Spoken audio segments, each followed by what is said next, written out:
I was 17 when she came. I'd been living with my abusive mother for 17 long, painful years. It was around midnight, and my mother was already asleep, so when the 3 soft raps at the front door came, it was me who answered.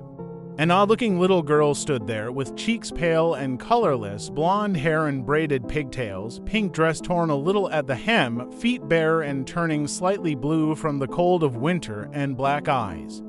Fathomless, deep black eyes. I quickly let her in, thinking of how horridly underdressed she was. It wasn't until later I'd wonder why she'd not been shivering, or even question as to why she was here in the first place. I got her into the living room, wrapping her little form in a thick Afghan my grandmother knitted. She held it, though it didn't seem to affect her, and I smiled. "What's your name, sweetie?" A long silence passed, in which she stared at me. I was beginning to be discomforted by her black gaze when she parted her lips and spoke in a soft voice. "Lacey Morgan," I nodded, smiling again. "You can stay here tonight, Lacey," I said, motioning to the couch.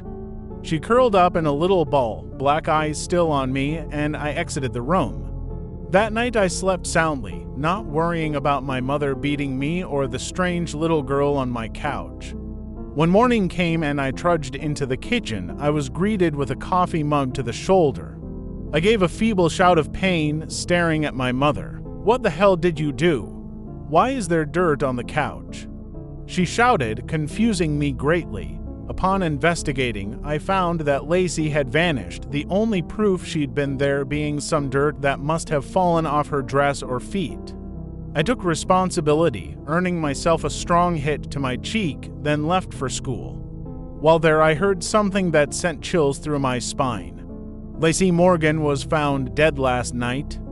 I passed the day waiting for any more news on the subject, but found none. Upon arriving home, the news was broadcasting a live report on her, though. Lacey Morgan, 6 years of age, was reported dead at 7 last night. Her body was located in the backyard, buried there in her pink dress.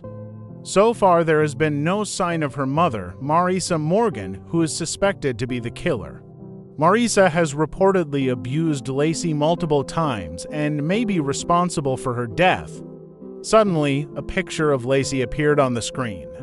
She appeared very close to how she had when I met her, blonde hair in braids, pink dress, pale face. Only, her cheeks had color, and her eyes were baby blue. To most, this would seem unimportant, but to me it was. She died before arriving at my house, if what the newscaster said was true.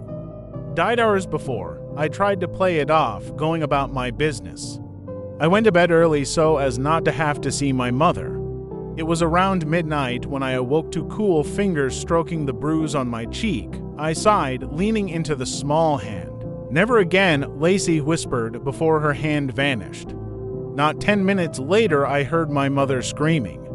I rushed into her bedroom, nearly fainting at what I saw. My mom was thrashing wildly on her bed, a small creature having buried its face into her chest. I could hear the sound of flesh tearing, and my mother's screaming increased in volume. I wished I hadn't gotten up. Later on, I'd tell myself I hadn't, but I had. So, when Lacey pulled back from the gaping hole in my mother's chest cavity, I had a plain view of her razor-sharp teeth glinting in the light. Glinting with my mother's blood, she smiled innocently at me for a moment before swiftly tearing out my mother's jugular. That time I did faint. When I came to, I was in my bed. I walked to my mom's room, morbid curiosity getting the best of me. Upon opening the door, I found the room empty. The bed made neatly, as if my mom had left for work early. The only oddities were the dirty child's footprints and the open window showing that Lacey had in fact visited. I never saw my mother again, and I never missed her either. I eventually got married, and we had a child together. I named her Lacey. Recently, I noticed the neighbor's daughter has all sorts of scrapes and bruises on her arms. I've started watching their home. And the other day, I saw something odd, a little girl running barefoot through their backyard up to their back door. It was around midnight, so I couldn't be for sure, but I thought she met my eyes with her black ones. and I could swear she mouthed two words at me: never again.